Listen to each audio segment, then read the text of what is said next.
Beraz azken hamarkadetan munduko hainbat eremuetan Amerikako Estatu Batuek gidatutako ordena geopolitikoak arrakala nabariak erakusten hasi dira eta luzaroan bare mantendu diren tentsioak berriz azaleratu dira. Ondorioak agerikoak dira Mendebaldeko Asian, Palestinako genozidioa baita Libano eta Iranen kontrako gerla ere, ahaztu gabe Sudanen gertatzen ari den gatazka odoltsua interes Estatu Batuarren itzalean Arabiar Emirerri Batuek elikatzen dutena eta Europan bertan Ukrainiako gerrak testuinguru politiko, diplomatiko eta ekonomikoa astindu du, inarrosi du eta aldi berean NATOren inguruko blokean eskuin muturraren, fasismoaren eta joera autoritarioen gogorakada sumatzen ari gara. Testuinguru konplexu honetaz hausnartzeko gaur gurean dugu erran bezala Fernando Barrena, EH Bilduko europarlamentaria, bere lana Estrasburgo eta Brusel artean banatzen duena. Fernando Barrena, egunon? Bai, egunon. Beraz, hasi gaitezen Asia mendebaldetik, hain zuzen ere, Hormuzeko itsasarte itxi horretatik, Europar Batasunan zer nolako eragina izan du gatazka honek, Trumpek auspotutako eta Israelek sasatutako gatazka honek? Bueno, esango nuke fenomeno orokorrago baten parte bat dela, ez? Hormuzen eta inguru hortan gertatzen ari den guztia Iranen kontrako gerraren ondorio bat eta orokorrean munduan ikuspegi global batetik nagusitzen ari diren joeren ondorio bat, ez? Nik uste dut aldaketan nabarmenak ikusten ari garela mundu mailako ikuspegi hortan.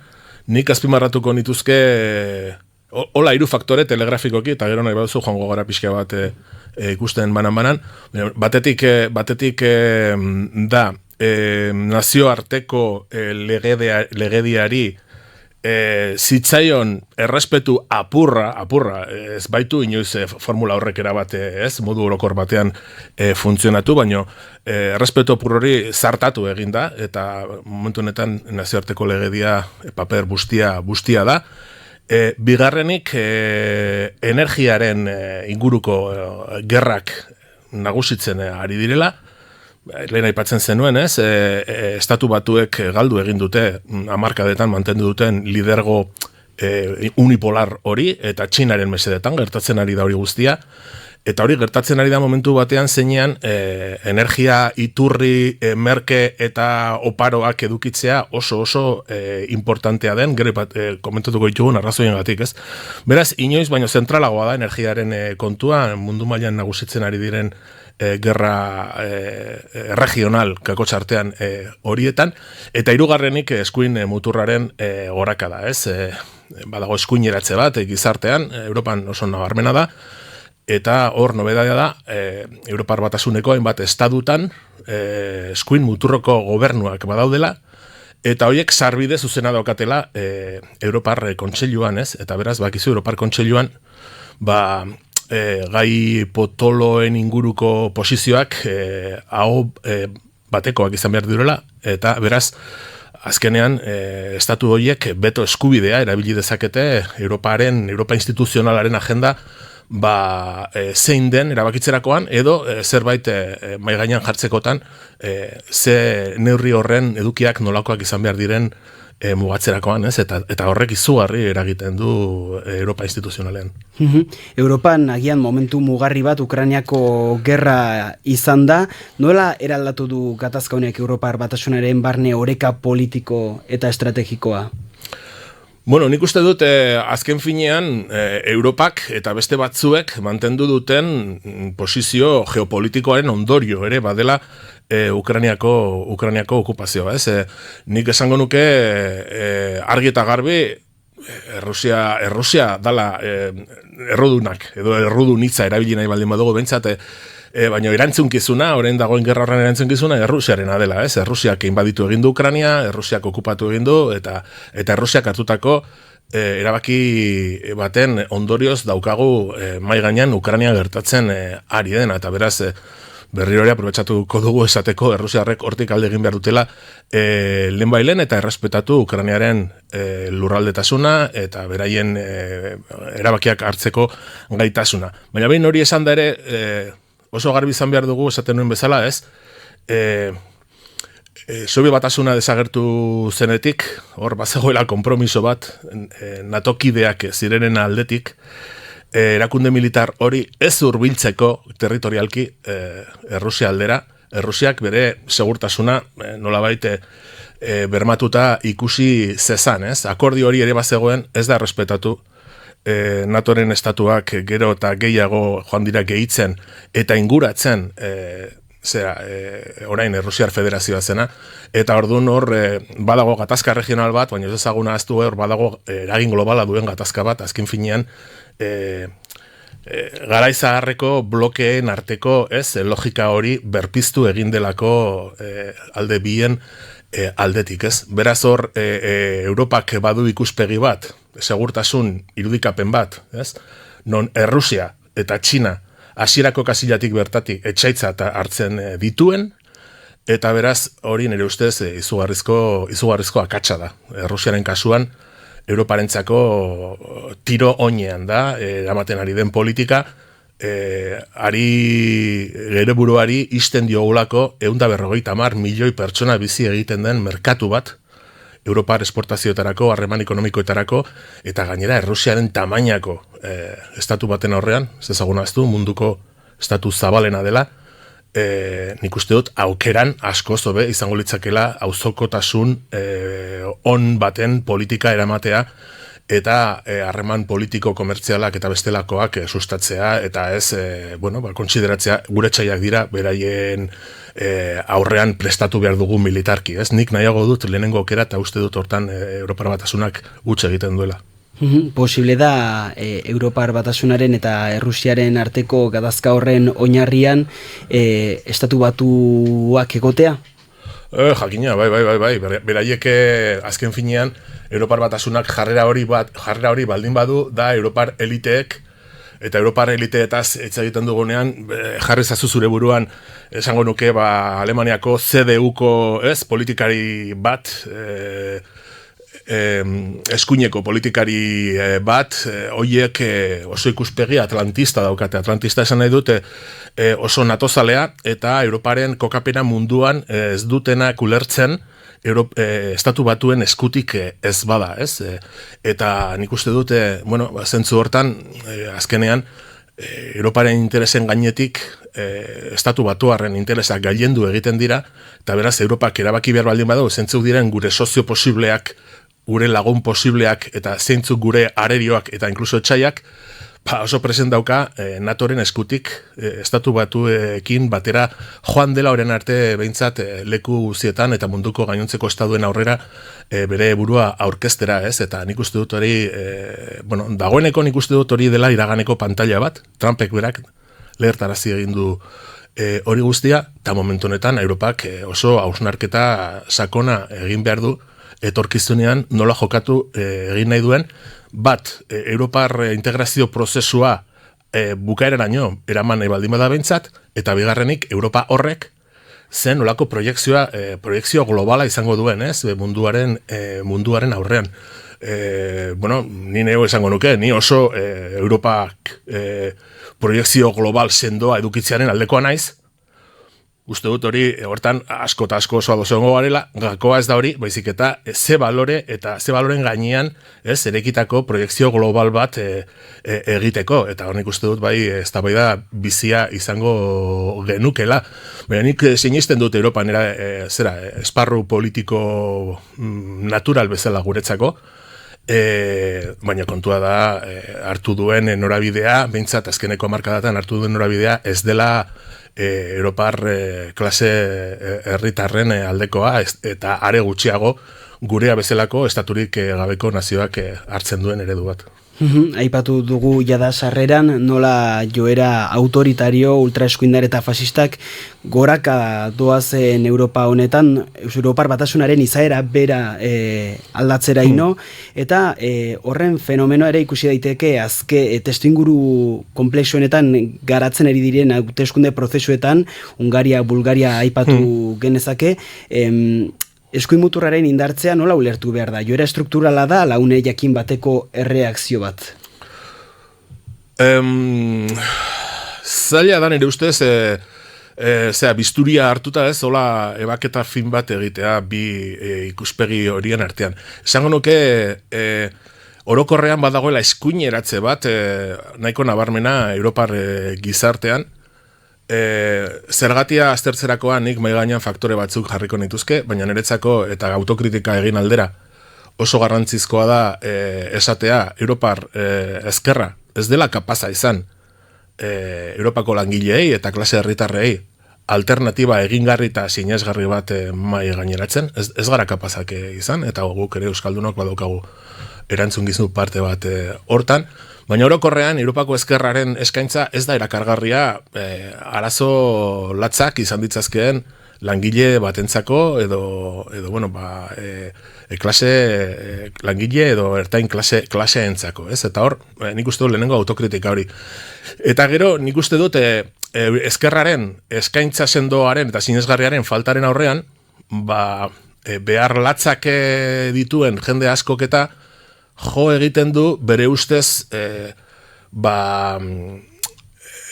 jarrera oldarkorragoa edo behintzat antisistemagoa erakusten duen eremuaren alde, jotzen du eremu horren alde, eta jende askorentzat hori ultraeskuina da, ez? Ultraeskuinari bozka ematen dion jendea, eta hori fenomen orokorra da, ez bakarrik Euskal Herrian edo Estatu Espainolean, Europa osoan, ez dira fascistak, ez dira neonaziak, ez dira, baizik eta nik uste dut bozka horrek zirrikusi handia daukala desesperazioarekin, haserrearekin, eta benetan ezkerraren alternatiba faltarekin, ez? Ikusi dugu, Hungarian zer gertatu den, Hungarian oso berri hona da Orbanek irabazi ez izana, baina ez ezaguna ahaztu ere, orain dela urte gutxi Orban eta orain presidente izango den Magyar elkarrekin zeudela alderdi popular Europarrean, alderdi berean, beraz, presidente berriaren bisita txartel soziala ikusiko dugu, baina ez da bat ere atsegina izango.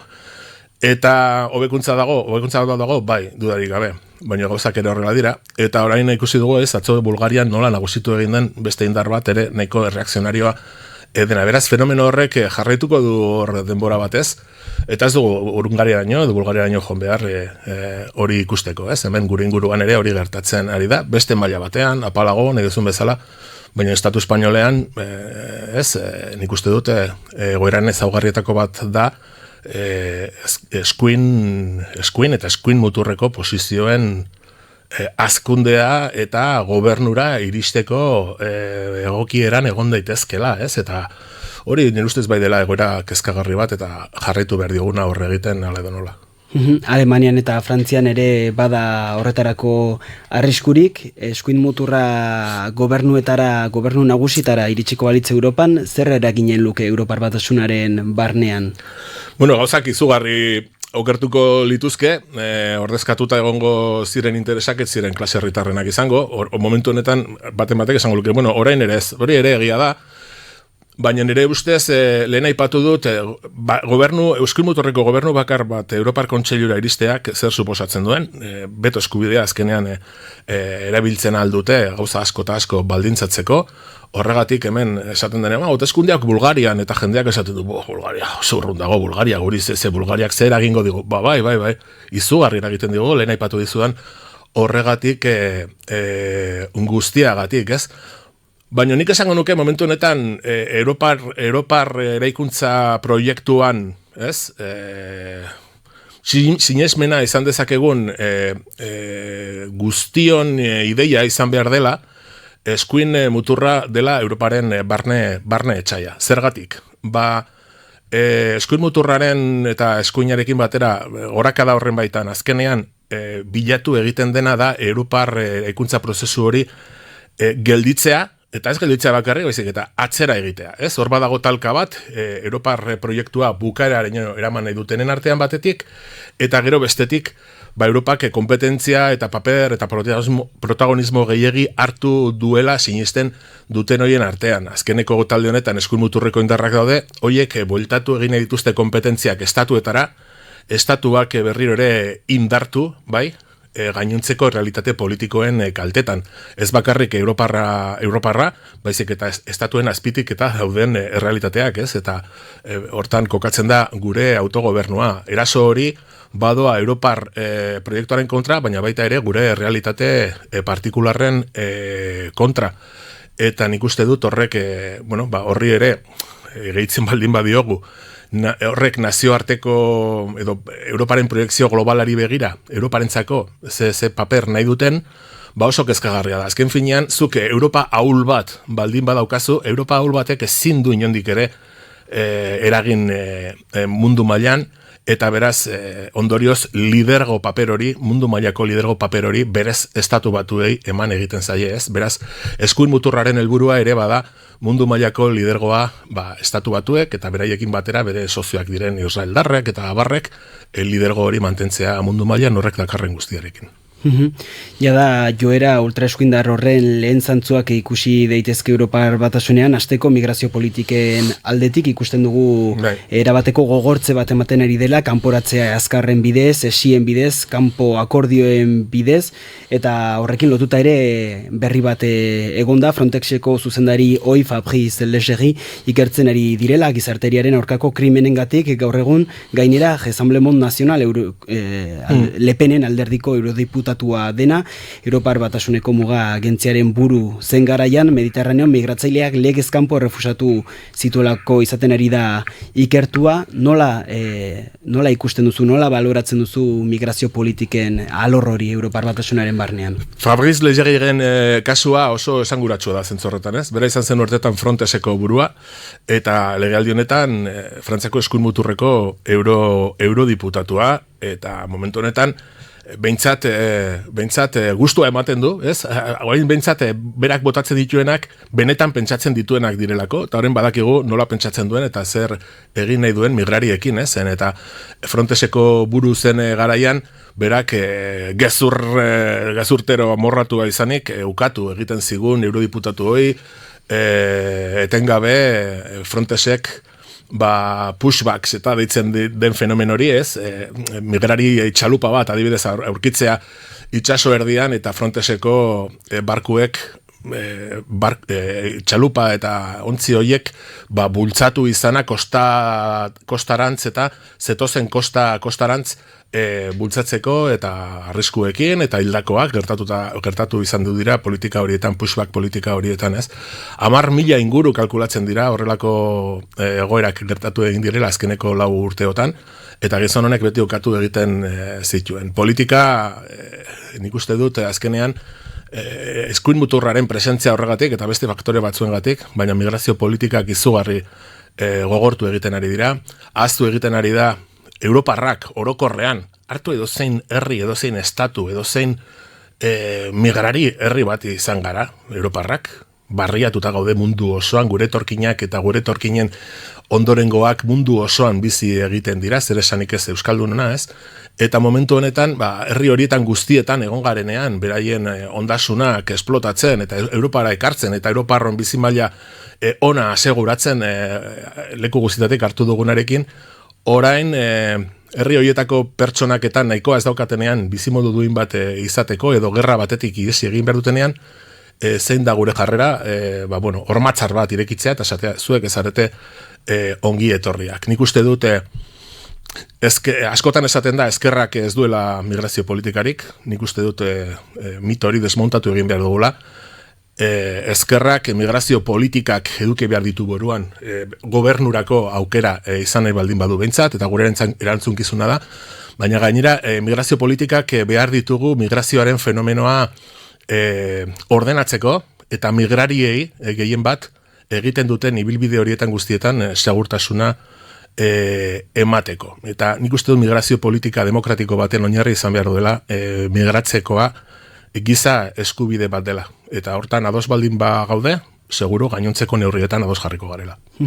Jo dezagun berriz ere Asia mendebaldera, izan ere Palestinar genozidioaren parean eta Libanon eta Iranen pairatzen ari diren ofentsibaren parean, nolabait Europar Batasunak aski jarrera epela erakutsi izan du, Israel babestu ez duenean, ez? Nola bizi izan da hori legebiltzarretik? Bueno, lehenengo mai gainean jarri egin behar da gauza bat. Europar Batasunak ez dauka eskuduntzarik kanpo harremanetan. Badago goi ordezkari bat kanpo harremanetarako, lehen Josep Borrell zen, legealdi honetan Kaja Kallas, letoniarra, eta gauzak egiten zituzten, iritziak trasladatzen zituzten, eta harremanak egiten zituzten. Baina Europar Batasunak kanpo politika amankomunik ez daukan neurrian, ezin dute inondik ere 27 estatuen borondate bat edo plan bat edo posizio bat trasladatu gai zehatz baten inguruan. Ukrainiaren kasuan adibidez, gertatu eginda estatu guztiak adoste dela. Orduan beraz, hor margen handiagoa egondu da gauzak egiteko, baina Palestinarenean ez. Eta orduan, Europar Batasunak huts egin du lehenengo kompetentzia faltagatik, eta hori desastre bat da, eta bigarrenik, estatuen artean adostasunik egon ez delako. Gorentxe, entzun dut berrietan, Sánchezek esan berri duela, bihar eskatuko duela ofizialki Israelekiko lankidetza akordioa bertan bera geratzea. Ekimen txalogarria, baina bazen garaia, 3 urte pasatu behar izan dira hortaz konturatzeko, hori egin beharra zegoela, noiz danik dakigu momentu horretan Palestinan genozidio bat egiten ari zela. Gaur enteratu gea, urteak daramatzago hori jakiten, eta zen dut, ekimen txalogarria, baina oso berandu dator. Eta kontutan ardezagun, hau dela, estatuen artean egon daiteken jarrerarik ausartena edo, horri begira. Horren artez da neurririk hartu argi hitz egin da, Alemaniak egin duen presioagatik. Alemaniako herritarrek jarraitzen dute bizitzen, eta hor ez dut desberdintasunik egiten ezker eskuin. Egongo dira eszepzioak jakina, eta oso posizio ausartak izango dira Alemanian, baino alemandarrek oraindik ere bizi egiten dute beren aitona monek judutarrei egin zietenaren zama horrekin bizi egiten dira, errudun sentitzen dira oraindik ere, eta ez dira kapazak Israelen politikak modu neutral batez epaitzeko eta esateko, honeaino iritsegea, hau ez da onargarria. Israelek bere buruari mandion papera da, nazioarteko komunitatean Israelek edozein gauza eginda ere babestea. Eta hori Europarentzako tragedia bada, zeren egoera honetan, eta Europar Batasunak kanpo ekintzarako kapazidaderik, eskuduntzarik ez daukan bitartean, azkenean estaduek marraztu egiten dute zein den kanpo politika hori, eta alemandarren eta beste batzuen jarrera negargarri horren ondorioz, Europa irrigarri geratzen ari da munduaren aurrean ikusita gure mugetatik oso gertu gertatzen ari den genozidio horrek badituela erantzunkizun politikoak, gehien bat burutzen ari dirinak daudira erantzunkizun horien atzean daudenak, baina baita ere Europa egiten utzi egin duelako. Buratzeko, Fernando Barrena, etorkizunari begira zera gertoki ikusten duzu Europan, integrazio handiagoa, ala zatiketa politiko ideologiko sakonagoa? Oso galdera ona da, talka hori historikoa da, eta Europar proiektuaren sorreratik bertatik egondu dira batzuk prozesu hori bukaeraraino eraman nahi dutenak, Europa bihurtu nahi zutenak eredu federal batean oinarrituta, potentzia handi bat, gobernu batekin, parlamentu batekin, eta bar, integrazioa, deitu egin dira, integrazio politikoa, Orain daño ez gara momentu horre arte iritsi, aurrerapen handiak egin dira, baina gero bestetik egondu dira beti beste batzuk, etziotenak estadu zaharrei, etzietenak kompetentziak eta eskumenak eta kendu nahi, sinetxi egiten zutenak estaduen gainean eraiki egin behar zela, eraiki beharrekoa. Talka hori oso present dago, posizio federalistetan indar aurrerakoiak daude, posizio estatuzale horietan, atzera egin nahi duten posizio horietan, momentu honetan eskuina eta eskuin muturreko taldeak aurkitzen dira, eta nik uste dut Euskaldunon begietatik gatazka hau edo talka hau begiratuta, ez daukagula segurtasunik, zein proiektutan egongo litzateken hobekien Euskal Herri edo Euskal Estatu baten interesa gordeta. Nire iritzi propioa da ultraeskuinak babesten duen estatuen gainean eraikitako, soberania estatal horren baitako Europa, Euskaldunok ez daukagula etorkizunik, azken finean estatu zaharrek, estatu nazio zaharrek agintzen dutelako, eta Euskaldunon autodeterminazio eskubidearen ariketa eta noizbait estatu bat izateko aukera hori bakarrik dagoela babestuta Europa federalean, ez? Eta beraz, nik uste dute horren aldeko bultzada egitea importantea dela gure interes politikoetatik begiratuta. Bada Fernando Barrena europarlamentaria, mi esker goizonetan Metropoli Foralean gurekin egoteagatik. Eskerrik asko zuei.